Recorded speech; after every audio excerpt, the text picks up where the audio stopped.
아놀드 토인비는 이스라엘에 대해서 이런 말을 했습니다.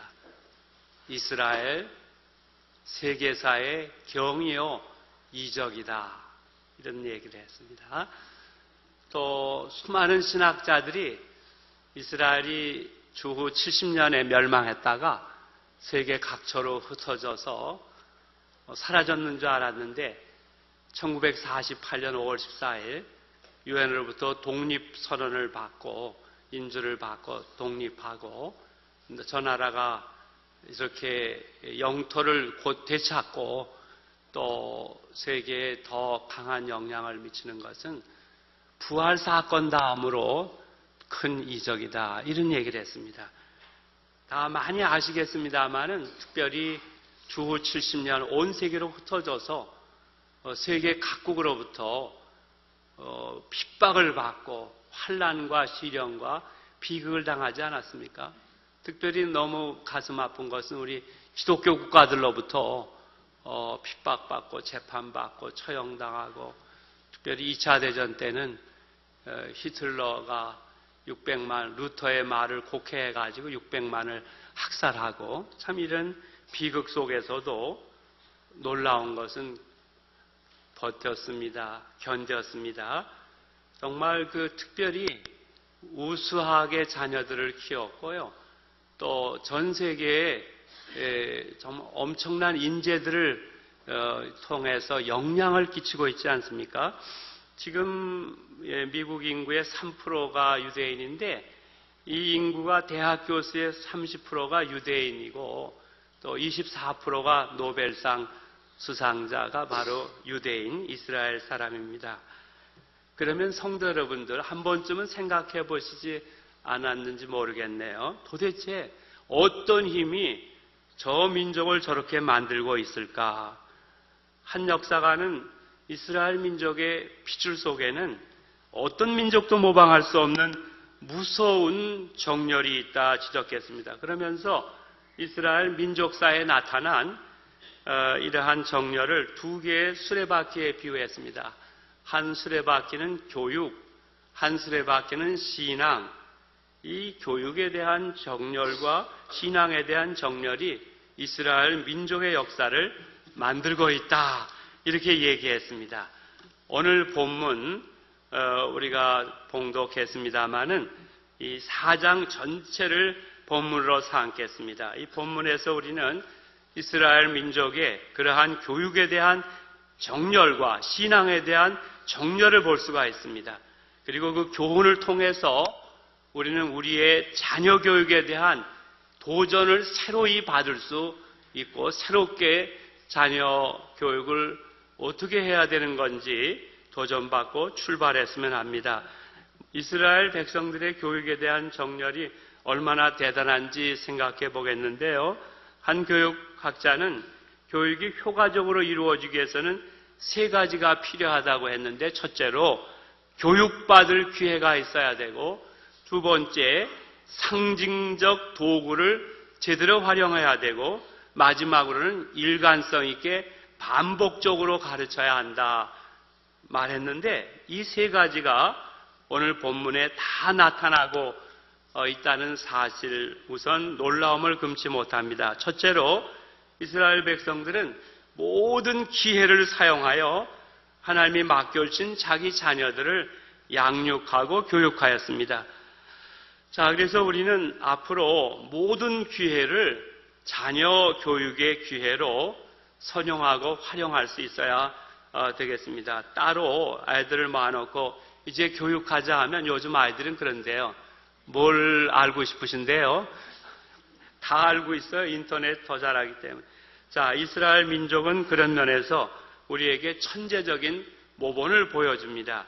이스라엘 백성에 있어서는 모든 삶이 자녀들, 자손들을 가르치는 교육의 기회였습니다. 우리 베들레헴 찬양대만 한번 대답해 보세요. 우리 한국의 2대 명절 중에 곧 닥쳐올 명절이 무엇입니까? 설날. 자, 이 설날이 오면 먼저 생각하는 건, 남자들은 좀 편히 쉬자, 또 오래간만에 잠을 좀 자자. 그리고 뭐 우리 영색교회는 그런 분들이 안 계시겠지만 고스톱도 좀 생각하기도 하고, 그러나 주부들, 특별히 며느리들은 이 명절 이제 다가오는 것이 너무 고통스럽고 또 그 시간에 힘들고 끝나고 나서 후유증이 너무 심하죠. 그리고 부지런한 사람들은 뭐 국내외로 여행 계획을 세우고 떠나기도 합니다. 요즘 정말 사회가 갈 때까지 가지 않았습니까? 뭐 부모에게 효도하겠다고 재산을 이제 미리 받았는데 효도 안 해서 부모가 너무 아주 뭐라 그럴까요? 아주 괘씸하기도 하고, 그래서 다시 반환 소송을 하고, 돈 앞에서는 이미 형제자매도 없는 이러한 세태가 되었는데, 뭐 많은 우리 영색교회 제외하고 가정들이 이번에 부모의 유산을 어떻게 내가 더 많이 확보할까, 이런 생각입니다. 자, 그런데 이스라엘 백성들은 명절이야말로 더할 수 없는 자녀 교육의 기회, 자손 교육의 기회였습니다. 자, 예를 들어 이스라엘 백성들은 이 장막절에 이 자녀를 데리고 나가서 들판에다가 천막을 칩니다. 이 자녀들에게는 괴로운 일입니다. 짜증나는 일입니다. 그래서 자녀들이 부모에게 항의를 합니다. 왜 이 좋은 날에 우리가 이런 일을 해야 됩니까? 그때 아버지는 자녀들에게 옛날 우리 조상들이 광야에서 이런 천막을 짓고 이 천막 속에서 하나님을 만나고 하나님의 은혜를 기억하고 감사했단다. 자, 우리 방송실에서 지금 현재 이스라엘의 장막절 지내는 풍경을 한번 비춰보세요. 장막절. 예. 광야로 가지 못하는 분들은 아파트 베란다에다 또 예루살렘 시내에다 저렇게 장막을 치고 지금도 장막절을 지킵니다. 또한 6월절이 되면 한밤중에 부모가 자녀를 깨웁니다. 한밤중에 곤이 일어나는 이 자녀를 깨우는 것이 얼마나 괴로운 일입니까? 자녀도 눈을 부비고 일어나면서 짜증스럽게 아빠 왜 잠을 깨워요? 아버지가 대답합니다. 자, 옛날 6월절 날 이제 우리 백성이 애굽 땅을 떠날 때 급히 한밤중에 온 백성을 일깨워 허리띠를 띠고 우리는 여호와 하나님의 명령을 따라 자유를 얻기 위해서 이 애굽 땅을 떠났단다. 자, 그들에게 있어서 이렇게 명절은 단순한 명절이 아니었습니다. 한번 방송실에서 이번엔 6월절 지키는 것을 한번 보여주세요. 6월절 저렇게 이제 나오죠. 첫째는 식사, 또 온 가족이 모이는 6월절, 또 6월절 축하 식사. 이렇게 지금도 저들은 6월절을 저렇게 지킵니다. 그래서 가르침의 기회, 또 교육의 기회, 신앙 전수의 장으로 삼았던 것입니다. 또 지금도 그렇게 하고 있습니다. 자, 오늘 4장 1절 상반 제가 한번 읽어보겠습니다. 그 모든 백성이 요단을 건너기를 마침에, 그렇습니다. 이스라엘 백성이 드디어 요단강을 건넜습니다. 건너간 후 여호수아는 중대한 명령을 내립니다. 여러분 4절을 보세요. 여호수아가 이스라엘 자손 중에서 각 지파에 한 사람씩 준비한 그 12사람을 불러 12지파를 대표하는 12사람을 뽑아서 12개의 돌로 기념비를 세우도록 명령합니다. 그리고 6절도 보세요. 이것이 너희 중에 표징이 되리라. 후일에 너희 자손이 물어 이르되 이 돌들은 무슨 뜻이냐 하거든. 자, 9절을 보세요. 9절을 한번 다 같이 읽으십시다. 4장 9절 시작. 여호수아가 또 요단 가운데 곧 언약궤를 맨 제사장들의 발이 선 곳에 돌 12를 세웠더니 오늘까지 거기에 있더라. 아멘. 자, 다시 말하면 그들은 고생스럽게 요단강을 빠져나간 후에 야 이제 살았다 하고 편안히 쉬고 그런 것이 아닙니다. 그 고생 속에서의 그들의 소중한 경험을 나중에 자녀들에게 어떻게 전달할 것인가를 먼저 생각하였습니다. 또 오늘 본문 19절 20절을 한번 우리 다 같이 읽었으면 좋겠습니다. 첫째 달 10일에 백성이 요단에서 올라와 여리고 동쪽 경계 길갈에 진침해 여호수아가 요단에서 가져온 그 12돌을 길갈에 세우고 아멘. 이렇게 해서 두 개의 기념비를 세웠죠. 하나는 요단강을 빠져나오자마자 제사장의 발이 섰던 그 장소에 세웠습니다. 또 하나는 좀 떨어져서 길갈이라는 안전지대에 도착해서 12돌로 기념비를 세웠습니다. 자, 그리고 21절 이하를 보면 이스라엘 자손들에게 말하 이르되 후일에 너희의 자손들이 그들의 아버지에게 묻기를 이 돌들은 무슨 뜻이냐 하거든 너희는 너희의 자손에게 알게 하여 이르기를 이스라엘이 마른 땅을 밟고 이 요단을 건넜습니다. 너희의 하나님 여호와께서 요단물을 너희 앞에서 마르게 하사 너희를 건너게 하신 것이 너희의 하나님 여호와께서 우리 앞에 홍해를 말리시고 우리를 건너게 하신가 같았나니 아멘. 자, 과거에 고생을 많이 한 분들은 그들의 고생을 자녀들에게 알리기를 꺼려하는 경우가 많습니다. 그러나 이스라엘 백성은 그렇지 않았습니다. 그들은 자기들이 경험한 그 고생스러운 일들을 통해서 얻은 그 어떤 것과도 바꿀 수 없는 그 소중한 교훈을 아들들에게 딸들에게 어떻게 가르친 것인가를 생각했습니다. 또 그들이 안전지대에 도착해서 살만하게 되었습니다. 편해졌습니다. 그러나 그것으로 끝나는 것이 아닙니다. 그들이 그 교훈을 잊어버리지 않도록 다시 기념비 하나를 세우고 후일에 내 자손이 묻거든 이렇게 대답하라 말합니다. 그렇습니다. 그 삶의 모든 기회를 자녀들에게 교훈을 주기 위한 교육의 기회로 활용했습니다. 그 교육에 대한 이스라엘 백성의 무섭고도 끈질긴 정열과 집념을 보시기를 바랍니다. 후일에 너희 자손이 묻거든. 근데 이 말씀은 본문에만 나타나는 것이 아니고 출애굽기 12장 25절로부터 27절에도 나옵니다. 여러분들이 쭉 보시기를 바랍니다. 그들은 유월절 예식을 단순히 의식을 위한 예식으로 행하지 않았습니다. 그들은 하나님이 그들에게 행하신 일들을 자손에게 상기시키기 위해서 의식을 행했던 것입니다. 이렇게 이스라엘 백성들은 어떤 시간도 교육의 기회로 삼지 않고 그냥 넘기운 적이 없었습니다. 사랑하는 성도 여러분, 학교 교육만 또 학원 교육 더구나 학원 교육만 교육이라는 착각을 버려야 되겠습니다. 우리 자녀들이 가장 시간을 많이 보내고 있는 것이 가정이 아닙니까? 그리고 자녀들의 최고의 교사는 학교의 어느 교사, 또 더구나 학원의 어느 교사가 아니고 또 심지어 교회의 어떤 교사도 아니고 여러분, 우리 부모입니다. 최고의 교사가 되어야 됩니다. 우리의 최고의 교실은 가정입니다. 우리 그리스도인 부모들은 자녀들과 함께 삶을 나누는 그 모든 기회를 통해서 어떻게 그들을 가르치고 있습니까? 사실 오늘 우리 자녀들의 교육을 학교 교육에만 맡기기는 너무나 위험한 세대 속에 살고 있지 않습니까? 무신론에다가 동성애, 찬성 등등 또 이슬람에 물들어 있을 수도 있고 이런 속에서 우리 자녀들이 학교에 다니고 있습니다. 우리 그리스도인 자녀들은 학교에 가서 무신론적 교육, 도덕적으로 타락된 교육으로 인해 많은 부정적 영향에 노출되어 있습니다. 이 때문에 뜻있는 많은 사람들은 자녀 교육을 학교 교육에만 맡길 수 없다 부르짖으며 가정교육의 중요성을 강조하고 대안을 우리에게 제시하고 있습니다.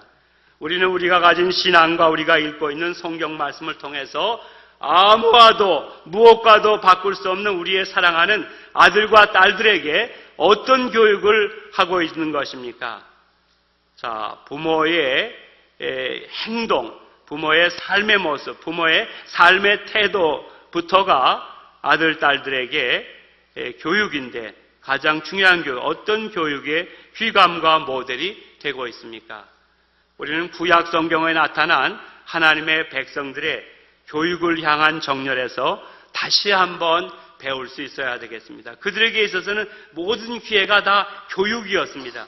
명절, 예식, 행사, 프로그램, 자녀들과 함께 즐기는 시간도 그들에게 있어서는 바로 자녀 양육의 기회였다는 것을 기억하고 또 적용해야 되겠습니다. 두 번째, 이스라엘 백성들은 이 상징, 심볼을 사용하여 자녀들, 자손들을 교육하였습니다. 자, 우리 선생님들이 어린이를 가르칠 때 교육의 효과를 높이기 위해서 시총각 교재를 사용합니다. 왜냐? 귀로만 듣는 것보다 그림을 그리면서 눈으로 보게 하는 것이 더 분명하게 그 인상을 마음에 새길 수 있기 때문입니다. 오늘 본문을 보시기 바랍니다. 이스라엘 백성들은 어떤 교육 기제를 활용했습니까? 요단강을 건너갔다는 사실을 귀로만 전달한 것이 아닙니다. 기념비를 세웠습니다.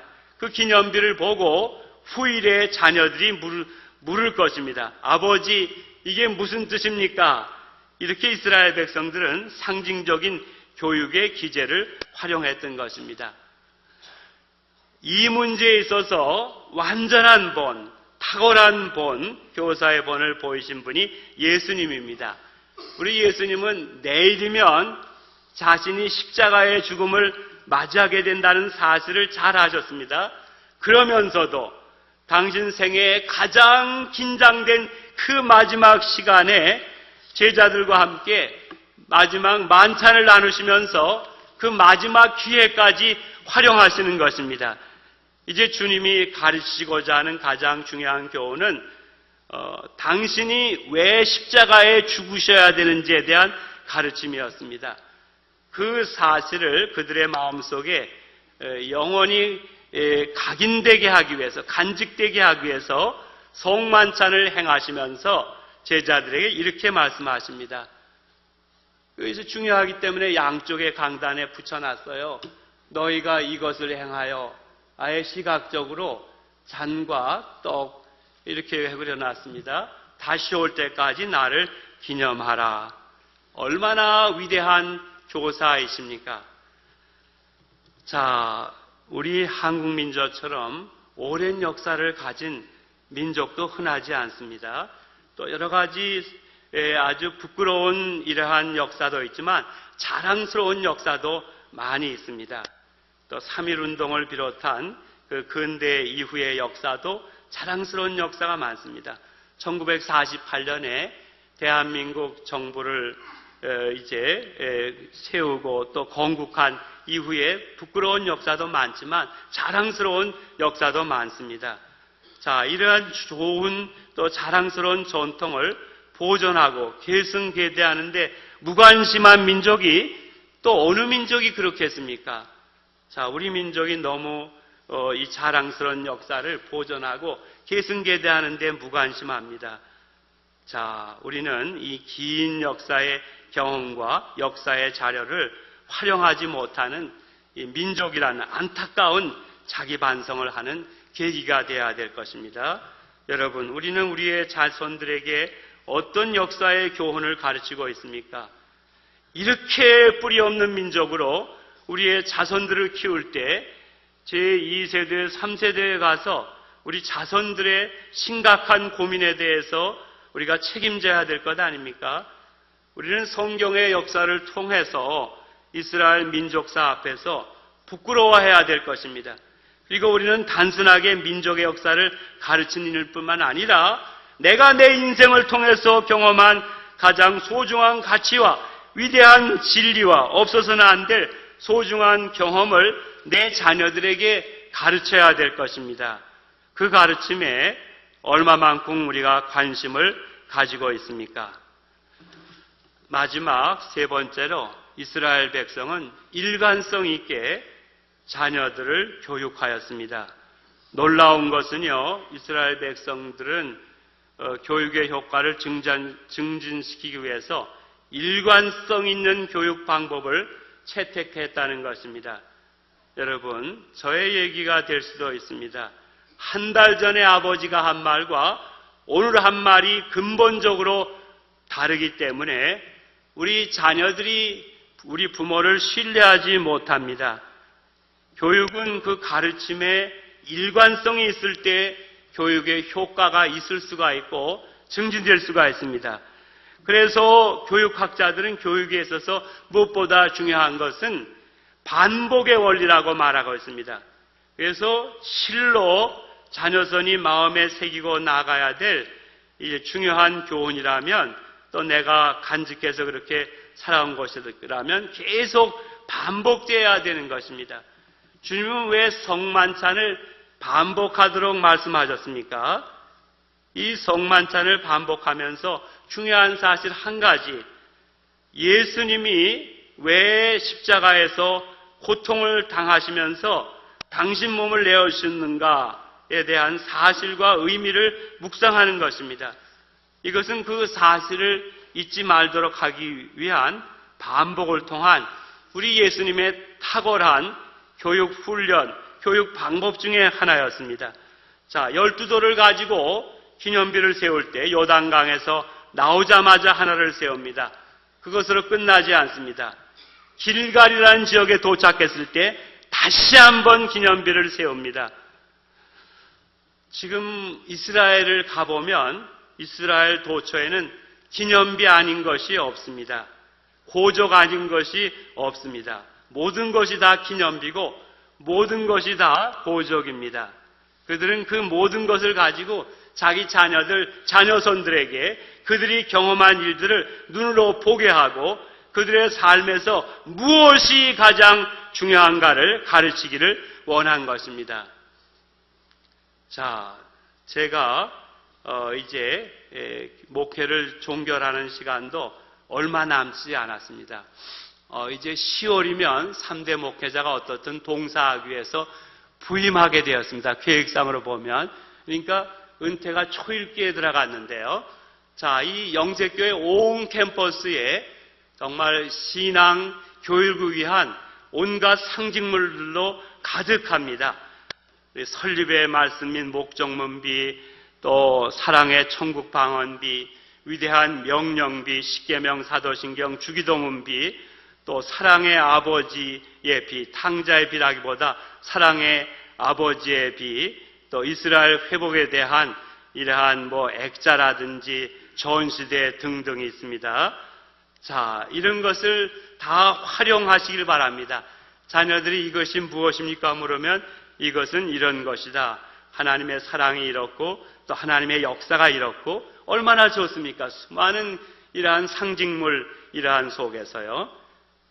자, 이제 이스라엘 백성들은 그들이 모든 것을 가지고 자기 자녀들에게 그들이 경험한 일들을 눈으로 보게 하고 그들의 삶에서 무엇이 가장 중요한가를 가르치기를 원한 것입니다.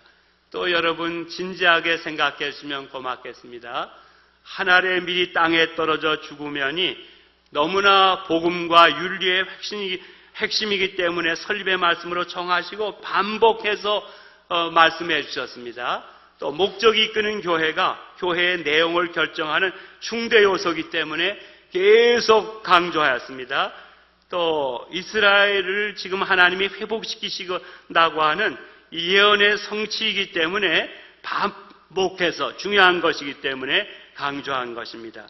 그리고 시각 자료로 그것을 이제 계속 교육하기를 원하는 것입니다. 자, 사실 교육에 대한 정렬과 신앙에 대한 정렬은 불가분의 관계에 놓여 있습니다. 왜냐하면 그들에게 있어서 교육의 내용이 바로 신앙이었기 때문에, 그리고 신앙의 전달 방법이 바로 교육이었기 때문입니다.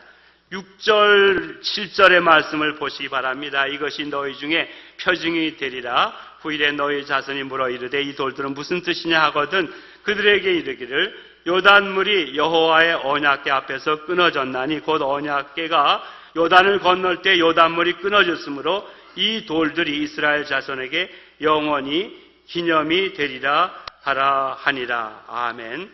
이것이 우리에게 무슨 교훈입니까?